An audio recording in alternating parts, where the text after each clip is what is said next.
Allahu Akbar, Allahu Akbar. Di sini kalau almarhum yang meninggal dunia punya seorang anak perempuan sematawayang, jadi cuma satu orang anaknya, ya, yaitu anak perempuan saja, satu orang. Maka berapa porsi untuk seorang anak perempuan tersebut? Maka disebutkan di dalam surat An-Nisa ayat ke-11 tadi, wa in kanat wa Asyhadu an la ilaha illallah. Bismillahirrahmanirrahim. Assalamualaikum warahmatullahi wabarakatuh.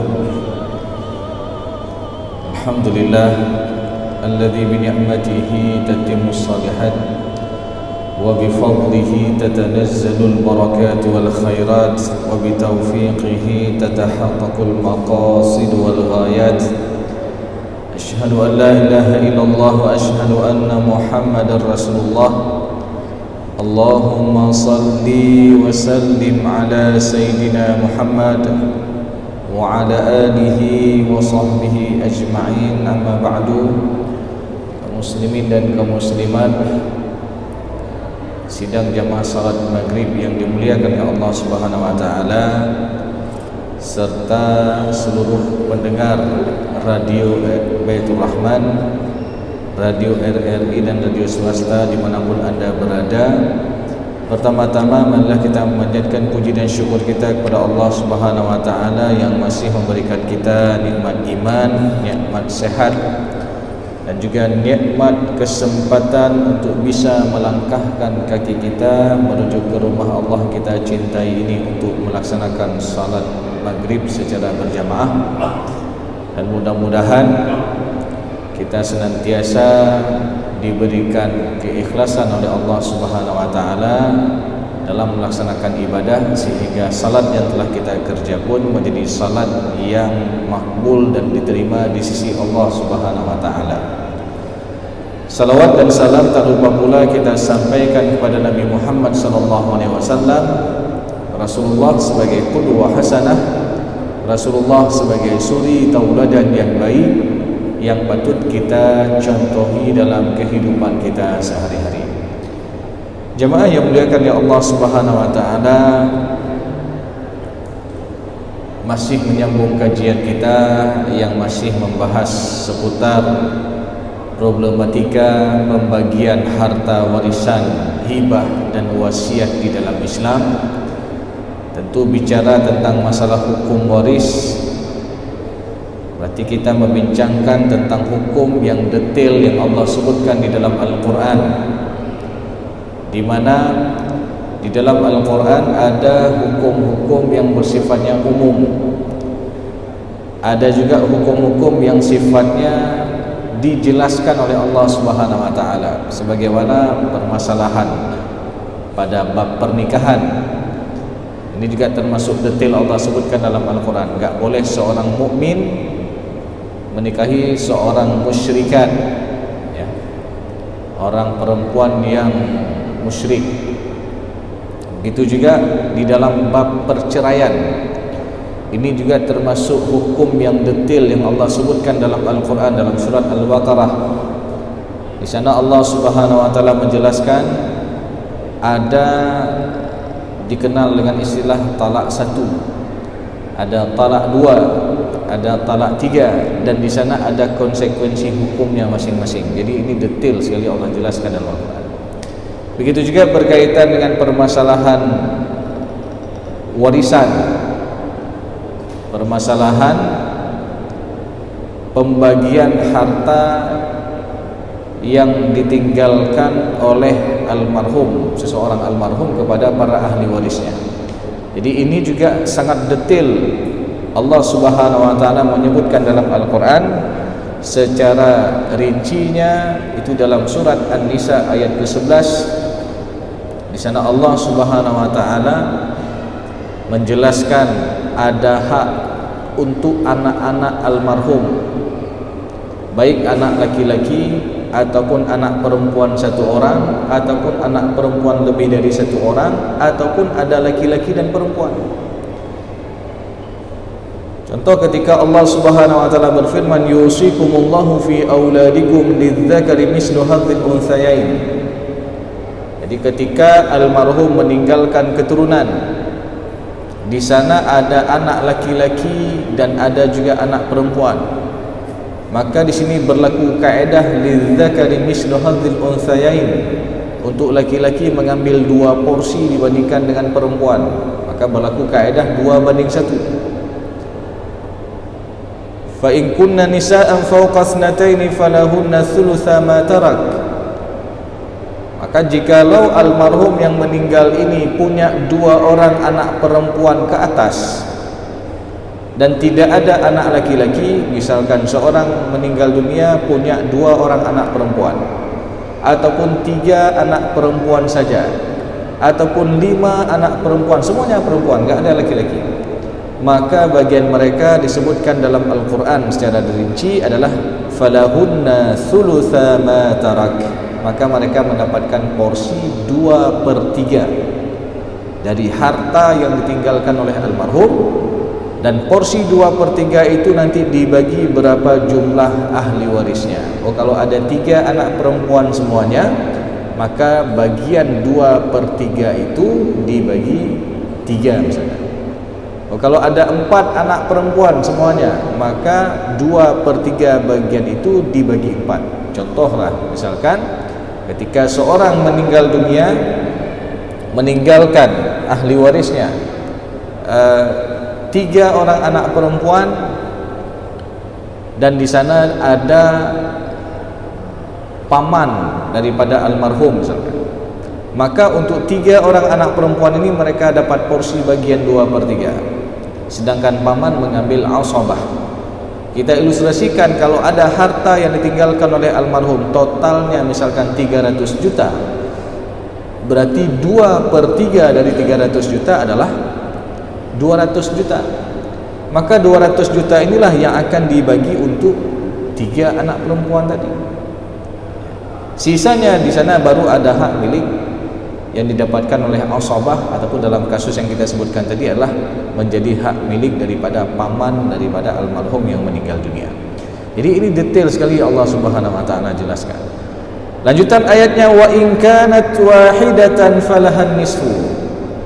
Nah, di sini kalau almarhum yang meninggal dunia punya seorang anak perempuan semata wayang, jadi cuma 1 orang anaknya, yaitu anak perempuan saja 1 orang, maka berapa porsi untuk seorang anak perempuan tersebut? Maka disebutkan di dalam surat An-Nisa ayat ke-11 tadi, wa in kanat wahidatan falahan nisfu. Jadi kalau hanya 1 orang anak perempuan semata wayang, maka dia mendapatkan bagian 1/2 dari total harta yang ditinggalkan oleh almarhum orang tuanya. Di sini jemaah yang muliakan Allah Subhanahu wa taala, Allah jelaskan secara rinci. Ada ahli waris yang dapat bagian 2/3. Ada ahli waris yang dapat bagian 1/2. Dan seterusnya. Dan lanjutan ayatnya jemaah yang muliakan Allah Subhanahu wa taala masih dalam surat An-Nisa ayat ke-11. Di sana juga Allah menyebutkan tentang porsi untuk orang tua daripada almarhum yang meninggal dunia. Misalkan ada orang meninggal dunia, yang meninggal dunia ini masih hidup kedua orang tuanya. Jadi na orang meninggal mentang na ayah dan mak, ya. Maka berapa bagian untuk ayah dan ibu kandung daripada almarhum yang meninggal ini, ya, maka disebutkan lanjutan ayatnya,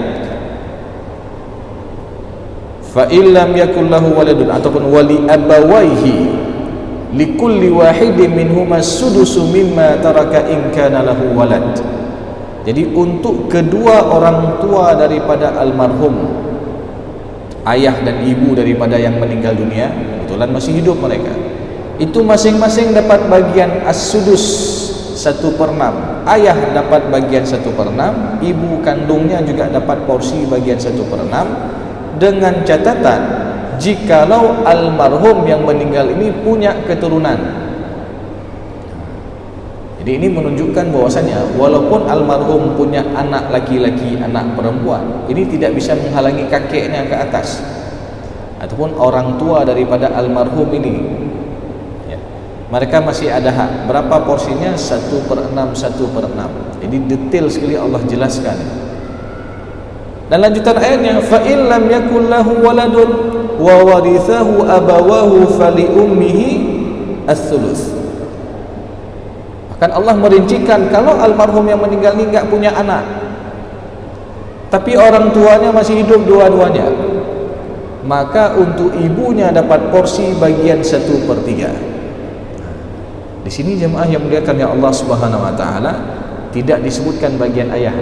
Jadi yang disebutkan hanya bagian ibu. Fali ummihi ats-tsulus, maka untuk ibunya dapat porsi bagian 1/3.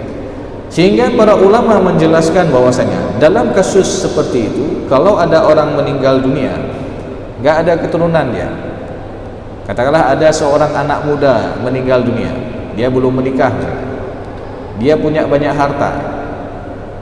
Qadarullah dia lebih duluan meninggal daripada kedua orang tuanya. Orang tuanya masih hidup dua-dua. Maka untuk ibunya dapat porsi as-sulus 1/3. Dan di sini tidak disebutkan bagian ayah, tapi bagian ayah ini dijelaskan dalam hadis Rasulullah SAW. Maka dalam hadis Rasulullah SAW disebutkan, al-hiqul fara'idha bi ahliha, fama baqiyatil fara'id fali aula rajulin dzakarin. Jadi berikanlah bagian pokok kepada ahli waris yang berhak menerimanya. Adapun sisa itu diberikan kepada kerabat laki-laki yang dekat hubungannya dengan almarhum. Maka dalam kasus yang kita sebutkan tadi, kerabat laki-laki yang dekat hubungannya dengan almarhum adalah ayah, ya. Karena apa? Anak nggak ada, keturunan nggak ada, karena dia juga belum menikah misalkan, ya. Maka dalam kasus ini ayah mendapatkan bagian asabah ataupun mengambil sisa. Jadi kalau kita ilustrasikan, ada harta yang tinggalkan misalkan 300 juta, 1/3-nya kasih buat ibu kandung almarhum, berarti berapa 1/3 dari 300 juta? 100 juta. Sisanya 200 juta itu diberikan kepada ayah kandungnya. Jadi ini jemaah yang muliakan ya Allah SWT, terkait tentang hukum yang detail sekali yang Allah sebutkan dalam Al-Quran. Dan masih lanjutan dari ayat ke-11 surat An-Nisa, fa in kana lahu ikhwatun fali ummihi as-sudus. Dan kalau almarhum yang meninggal ini punya ikhwah, mana ikhwah di sini adalah saudara kandung, baik yang saudara sekandung ataupun saudara yang sebapa ataupun yang saudara seibu. Karena perlu kita ketahui bersama, yang namanya saudara itu juga ada macam-macamnya. Ada saudara kandung, makna saudara kandung itu adalah yang satu mak dengan satu ayah dengan almarhum, saboh mak saboh ayah dengan almarhum. Ini namanya saudara kandung. Ada juga terkadang termasuk juga ahli waris, itu saudara yang sebapa, saboh ayah beda mak dengan almarhum. Ini juga termasuk dalam ahli waris, maknanya yang ada hubungan kekerabatan, ya, ada hubungan darah. Atau ada juga nanti saudara itu adalah saudara yang seibu dengan almarhum, saboh mak tapi beda bapak, beda ayah. Nah, ini juga masih ada hubungan kekerabatan. Maka jemaah yang muliakan ya Allah Subhanahu wa taala, jikalau ada orang yang meninggal dunia, dia ada saudara dan saudari kandungnya lebih dari satu orang. Karena redaksi ayat di sini disebutkan dengan kalimat ikhwatun, maknanya jamak, ya. Jadi boleh jadi ada dua laki-laki, ada dua ataupun ada saudara laki-laki dan saudari perempuan, ataupun ada 3 saudara laki-laki dan 1 saudari perempuan. Jadi intinya ketika saudara daripada almarhum ini lebih dari 1, itu mempengaruhi bagian ibu kandung daripada almarhum. Contoh tadi yang kita sebutkan, seorang meninggal dunia, katakanlah dia belum berkeluarga, tapi ada ahli warisnya, ada ibu kandungnya.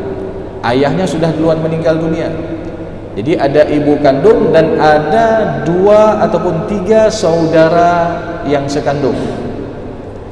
Maka dalam kasus ini, untuk bagian ibu bukan lagi dapat bagian sepertiga, tapi ibu dapat bagian 1/6, karena jumlah saudara daripada almarhum yang meninggal ini mempengaruhi bagian ibu ketika lebih dari satu orang. Maka tadi redaksi ayatnya disebutkan fa in kana lahu ikhwatun fali ummihi sudus. Jadi kalau almarhum punya ikhwah, punya saudara lebih dari satu orang, maka untuk ibunya dapat porsi bagian 1/6. Min ba'di wasiyati yusi biha aw dain. Jadi ayat ini mempertegas bahwasanya pembagian warisan itu dilaksanakan kapan? Min ba'di wasiyati yusi biha aw dain, setelah almarhum ataupun setelah para ahli waris menyelesaikan wasiat-wasiat daripada almarhum, atau dia selesaikan hutang-hutang almarhum.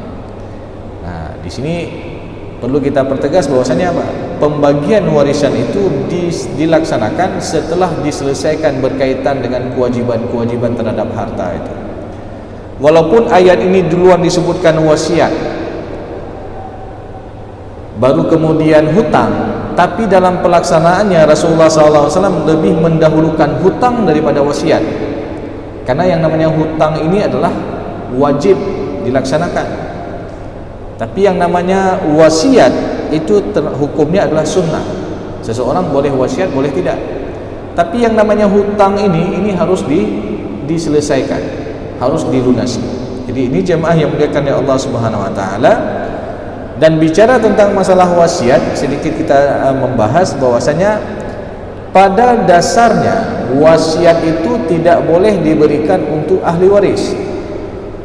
Karena ada beberapa waktu yang lalu ada yang bertanya, Ustaz, kalau ada orang tua kasih wasiat buat anaknya, ini boleh enggak?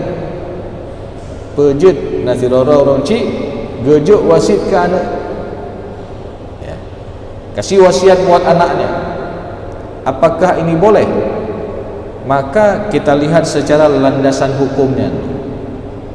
Bicara wasiat pada dasarnya enggak boleh diberikan untuk ahli waris, karena Rasulullah SAW bersabda dalam hadisnya, innallaha qad a'ta kulladhi haqqin haqqahu fala wasiyata liwarithin.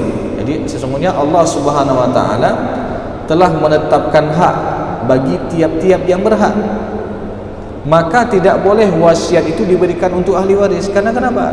Ahli waris sudah Allah tetapkan bagian dan porsinya dalam Al-Quran dan juga dalam sunnah Rasulullah SAW. Namun untuk siapa juga sebenarnya wasiat itu? Sebenarnya wasiat itu diperuntukkan untuk selain ahli waris. Untuk anak angkat boleh kasih wasiat, karena anak angkat bukan termasuk ahli waris, enggak ada hubungan darah dia, karena sebab dia angkat saja, dia rawat saja. Untuk anak tiri boleh enggak kita kasih wasiat? Boleh, karena anak tiri itu enggak ada hubungan kekerabatan dengan almarhum yang meninggal dunia. Contoh misalkan seorang laki-laki menikah dengan seorang janda yang sudah ada anak dari suaminya yang dulu. Nah, ketika yang laki-laki ini meninggal dunia, apakah anak bawaan dari istrinya ini dapat warisan dari almarhum yang meninggal dunia ini? Tidak. Karena hubungan darah. Enggak ada hubungan darah. Yang ada hubungan dia menikah dengan mamaknya saja. Ya.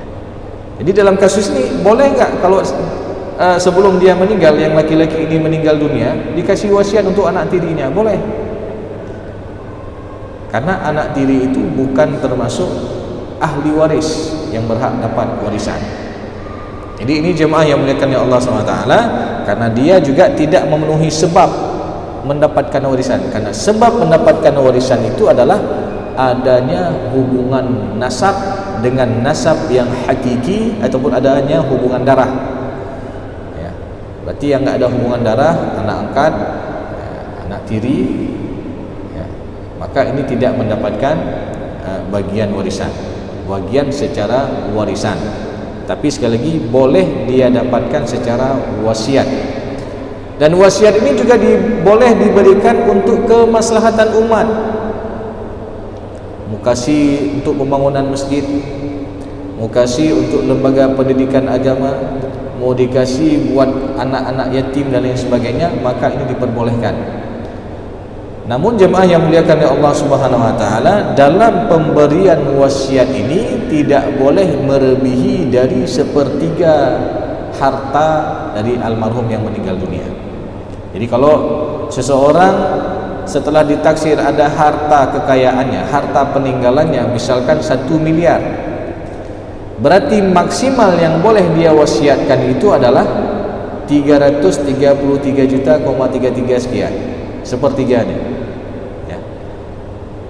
Lalu kalau ada yang tanya, apakah Ustaz, kenapa harus ada pembatasan itu? Inilah yang disebutkan oleh Rasulullah SAW ketika ada salah seorang sahabat. Ketika itu sahabat ini bertanya kepada Rasulullah SAW, "Ya Rasulullah, ana dzu malin, saya seorang yang hartawan ya Rasulullah, dan saya tidak punya keturunan kecuali hanya seorang anak perempuan. Bolehkah saya wasiatkan 2/3 daripada harta saya untuk kemaslahatan umat?" Lanjut, kata Rasulullah, enggak boleh. Setengahnya boleh enggak ya Rasulullah? Saya wasiatkan untuk kemaslahatan umat. Enggak boleh juga. Sepertiganya ya Rasulullah? Maka Rasulullah katakan apa? Ats-tsuluts was-tsulutsu katsir. Sepertiga dan sepertiga itu sudah sangat banyak. Innaka in tadhar warathaka aghniya khairum min an tada'hum 'alatan yatakaffafuna an-nas. Jadi jikalau engkau meninggalkan ahli warismu dalam keadaan berkecukupan, itu lebih baik daripada engkau meninggalkan ahli warismu dalam keadaan papa meminta-minta. Karena kenapa? Karena menjalankan wasiat ini lebih didahulukan daripada pembagian warisan. Ya. Maka di sana para ulama menjelaskan ada 3 kewajiban harta dari harta yang ditinggalkan oleh almarhum sebelum harta itu dibagi-bagikan untuk para ahli waris. Yang pertama adalah mu'natun tajhiz mayit, biaya persiapan pemakaman almarhum, mulai pembelian kafan, transportasi ambulan untuk tanah kuburan. Maka kalau tidak ada yang tanggung, maka ini diambil daripada harta yang ditinggalkan oleh almarhum untuk fardu kifayahnya. Kemudian yang kedua, sebelum harta itu dibagi-bagikan untuk para ahli warisnya adalah melunasi hutang-hutang almarhum. Dan hutang ini ada 2 macam. Ada hutang yang berkaitan dengan hak Allah dan ada hutang yang berkaitan dengan hak manusia. Apa contoh hutang yang berkaitan dengan hak Allah? Contohnya zakat yang belum dikeluarkan dari hartanya yang telah wajib dizakati semasa hidupnya. Contoh, ada seseorang simpan emas sudah sampai katakanlah 50 mayam. Kan kalau 50 mayam kali 3,33 udah 150 gram ke atas. Ya. Tentu sudah mencapai nisab, karena nisab pada emas itu 85 gram. Ini pendapat yang paling rendah. Ada juga yang mengatakan 93,6 gram. Ya, tapi kita ambil aja yang paling rendah untuk kehati-hatian. Maknanya kalau ada kita simpan emas sudah mencapai 85 gram ke atas, maka sudah wajib kita keluarkan ketika sudah kita simpan selama setahun, haul selama setahun. Jadi katakanlah orang tersebut dari harta yang dia simpan ini telah memenuhi kewajiban untuk dikeluarkan zakatnya. Yang pertama sudah mencapai nisab, yang kedua sudah disimpan selama setahun, haul selama setahun, maka wajib dikeluarkan zakat 2,5%. Namun sebelum ketika dia hidup itu belum sempat dikeluarkan zakatnya, qadarullah dia meninggal dunia, maka di sana kewajiban bagi ahli waris adalah untuk mengeluarkan zakat atas nama almarhum orang tuanya. Karena bicara zakat ini termasuk hutang berkaitan dengan hak Allah, dan jangan kita anggap remeh masalah zakat ini. Ketika kita melihat dalam surat At-Taubah ayat ke-34, di sana Allah Subhanahu wa taala berfirman tentang bahaya bagi orang-orang yang tidak mau keluarkan zakat emas dan perak. Walladzina yaknizuna adh-dhahaba wal fiddah, dan orang-orang yang menyimpan emas dan perak. wala yunfiqunaha fi sabilillah, lalu dia tidak mau berinfak jalan Allah, fabashshirhum bi'adzabin alim, maka berikanlah kabar gembira kepadanya dengan azab yang pedih.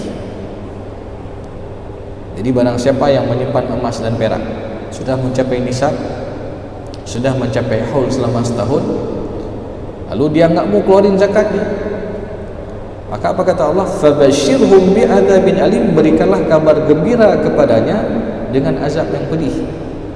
Nah, kira-kira dapat azab ini kabar gembira ataupun kabar yang tidak mengenakkan? Maka redaksi ayat ini adalah sebenarnya untuk menghinakan orang yang enggak mau keluarin zakat itu. Lalu apa azab yang Allah berikan kepadanya? Yauma yuhma 'alaiha fi nari jahannam, di hari akhir nanti harta yang dia simpan itu akan dipanaskan dengan api neraka ketika dia telah menjadi lempengan emas yang panas. Fatukwa biha jibahuhum wa junubuhum wa zuhuruhum. Jadi lempengan emas yang panas tadi akan ditempel di 3 bagian anggota tubuh. Yang pertama, lempengan emas yang sedang panas-panasnya tadi ditempel di dahi orang itu, tempel di dahinya. Kemudian lempengan yang emas yang lagi panas-panasnya tadi ditempelkan di lambungnya. Kemudian lempengan emas yang panas-panasnya tadi ditempelkan di punggungnya, di belakang. Lalu Allah katakan, hadza ma kanastum li anfusikum fadzuqu ma kuntum taknizun. Maka rasakanlah ini yang dulu kalian simpan, yang kalian lebih cinta kepada harta kalian itu daripada taat kepadaku. Sehingga jamaah yang muliakan ya Allah Subhanahu wa taala, ini juga perlu pengetahuan bagi ahli waris semua. Jangan sampai ketika meninggal orang tua langsung cepat-cepat bagi-bagi harta. Lihat dulu apakah ini kewajiban-kewajiban ini telah dilaksanakan. Ya. Kadang-kadang ada juga ahli waris yang enggak peduli masalah itu. Ya. Karena yang dia pikirkan hanya hartanya saja. Yang bacara bela merempak harta orang cik. Ya. Baik hadapi ahli kurang saka-saka. Ini bahaya. Ya. Jadi kalau dia sayang sama orang tuanya, maka dia harus tunaikan, karena itu adalah hutang berkaitan dengan hak Allah. Ya. Kemudian jemaah yang muliakan ya Allah Subhanahu wa taala, kewajiban yang ketiga yang perlu diselesaikan sebelum harta itu dibagi-bagikan pada para ahli waris adalah menjalankan wasiat almarhum. Tadi kita ketahui hutang itu ada 2 macam, hutang berkaitan dengan hak Allah dan ada hutang yang berkaitan dengan hak manusia. Ini juga harus diselesaikan. Yang ketiga, menjalankan wasiat. Selama wasiat almarhum itu semasa hidupnya itu tidak bertentangan dengan syariat. Contoh, nanti kalau ayah meninggal, kalau emak meninggal, nyambek tua dari peng sewa tokonya, setengah juk ke masjid, setengah juk ke panti asuhan. Maka ini harus ditunaikan oleh para ahli warisnya. Ya. Ataupun kalau nanti ayah dan emak meninggal, itu rumah yang dekat masjid kasih buat masjid. Ini harus dilaksanakan oleh para ahli warisnya, dengan catatan yang diwasiatkan itu tidak melebihi daripada 1/3 dari total harta yang ditinggalkan oleh almarhum. Ya. Kadang-kadang kita mendengar cerita yang berkembang di masyarakat, ada ahli waris tidak menjalankan wasiat tersebut dengan pertimbangan apa? Nyan toko yang diwasiat oleh ayahnya kamahayu, udah bernilai harganya, kita kasih yang lain buat masjid yang di kampung. Ya anjir. Ya. Itu enggak boleh. Jadi harus betul-betul melaksanakan apa yang diwasiatkan oleh almarhum. Maka kalau ada yang merubah wasiat tersebut, sebagaimana disebutkan dalam surah Al-Baqarah ayat 180, "Faman baddalahu ba'da ma sami'ahu fa innama ithmuhu 'alal ladzina yubaddiluna." Jadi barang siapa yang merubah wasiat setelah dia mendengarkannya, maka berdosalah orang yang merubah wasiat tersebut. Jadi ini jemaah yang muliakan ya Allah Subhanahu wa taala, kalau 3 kewajiban ini telah dilaksanakan, baru tahap terakhir itu adalah pembagian harta warisan untuk para ahli waris sesuai dengan porsi masing-masing ahli waris. Maka kita lanjutkan ayat masih dalam surat An-Nisa ayat ke-11, aba'ukum wa abna'ukum la tadruna ayyuhum aqrabu lakum naf'a fariidatan minallah innallaha kana 'aliman hakima. Jadi aba'ukum wa abna'ukum terkait orang tua kalian dan anak-anak kalian. La tadruna ayyuhum aqrabu lakum naf'a. Jadi kalian tidak mengetahui siapa yang bisa memberikan manfaat untuk kalian. Ya. Kadang-kadang seperti ini jemaah yang dimuliakan oleh Allah Subhanahu wa taala, ada seorang orang tua. Dia kasih semua harta untuk anak-anaknya. Katanya apalagi kalau anaknya ini perempuan semua. Nyata hibah mendum kali ina. Diwawancara becok di wali. Nah, jadi ketika sudah dihibah semua buat anak perempuan, termasuk rumah yang beliau tinggal itu dibalik nama atas nama anak perempuannya. Namun apa yang terjadi jemaah yang dimuliakan oleh Allah Subhanahu wa taala, qadarullah orang tuanya panjang umur. Ya, panjang umur. Tapi semua harus di atas kasur. Jadi dia harus pakai pampers, enggak sanggup bangun lagi. Semua harus di atas kasur. Sedangkan anak-anaknya ini sudah lalai dengan harta. Kagabuk pelik harta. Sudah diabaikan orang tua. Dalam merawat orang tua pun sudah saling tolak-tolak. Kakak telefon adik, tolong jaga ayah enggak? Adik mengatakan, "Hanjir kat ona acara. Saya ada acara, ada jadual." Jadi dalam merawat orang tua sampai tolak-tolak seperti itu. Yang pada akhirnya jemaah yang dimuliakan oleh Allah Subhanahu wa taala, ujung-ujungnya setelah setahun waktu berlalu, orang tuanya ini dititipkan ke panti jompo. Jadi sayang kali orang tua sama anak, belum tentu anak itu sayang kepada orang tua. Belum tentu anak itu kasih manfaat bagi orang tuanya. Ini ada yang seperti itu. Maka dalam memberikan pemberian semasa hidup pun enggak boleh kita berikan semua harta. Maka tadi diberikan maksimal dalam pemberian wasiat itu ataupun hibah misalkan, itu adalah 1/3. Karena kita enggak tahu. Ada juga kejadian sebagaimana pernah kita ceritakan sebelumnya. Ya, ketika dihibah semua harta buat anak perempuan. Lalu apa yang terjadi? Setelah beberapa tahun berlalu, rupanya duluan meninggal anak perempuan ini daripada orang tuanya. Ya. Awal yang meninggalnya ini kalau rinci. Ya. Karena perlu kita ketahui, yang namanya ajal ini kan nggak mesti tua. Ya. Kadang ada yang masih muda, lebih duluan meninggal. Dan dalam kasus yang kita sebutkan tadi, ya, akhirnya tinggallah di rumah tersebut ibu ini dengan menantu dan ada cucunya. Di suatu hari entah kenapa enggak pas dengan menantu pun lagi enggak pas kepala, akhirnya apa? Diusir ibu itu dari rumah. Karena sudah dianggap menjadi rumah dia. Jadi hal seperti ini jemaah yang dimuliakan oleh Allah SWT, ini berdasarkan pengalaman-pengalaman. Maka sesuai dengan apa yang telah Allah firmankan tadi, bahwasanya aba'ukum wa abna'ukum la tadruna ayyuhum aqrabu lakum naf'a. Jadi kita enggak tahu siapa yang bisa mendatangkan manfaat bagi kita. Fariidatan minallah, dan itu semua adalah ketetapan daripada Allah. Innallaha kana aliman hakima. Sesungguhnya Allah Subhanahu wa taala Maha mengetahui lagi Maha bijaksana. Jadi Allah mengetahui tentang kondisi hambanya. Makanya bagian harta warisan ini, karena Allah tahu ini bicara tentang masalah hal yang sensitif nih, masalah harta. Kalau tidak diatur dalam syariat, mungkin sudah ribut semua sebuah keluarga. Ya. Sudah diatur saja dalam Al-Quran, masih banyak juga terdapat permasalahan, masih banyak juga terdapat keributan-keributan. Maka Allah mengetahui, bahkan Allah juga mensifati harta itu dengan fitnah di dalam Al-Quran. Wa'lamu annama amwalukum wa auladukum fitnah. Ketahuilah bahwasanya harta kalian dan anak-anak kalian adalah fitnah, tempat kita diuji, tempat kita dicoba oleh Allah Subhanahu wa taala. Jadi harta ini ujian.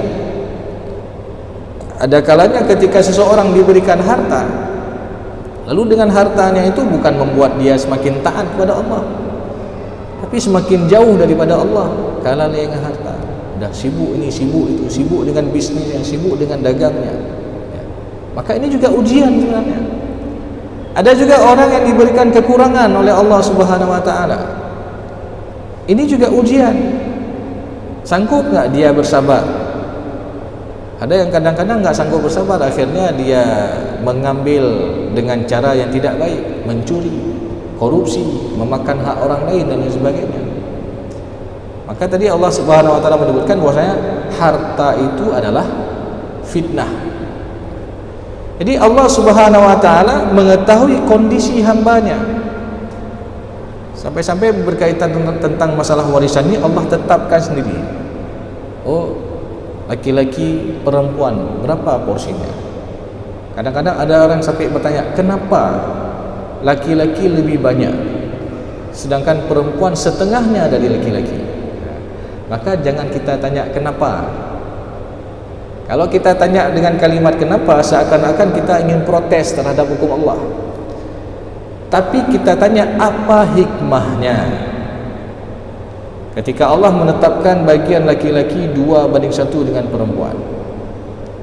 Ya, di antara hikmahnya yang namanya laki-laki secara hukum dia wajib menafkahi keluarga.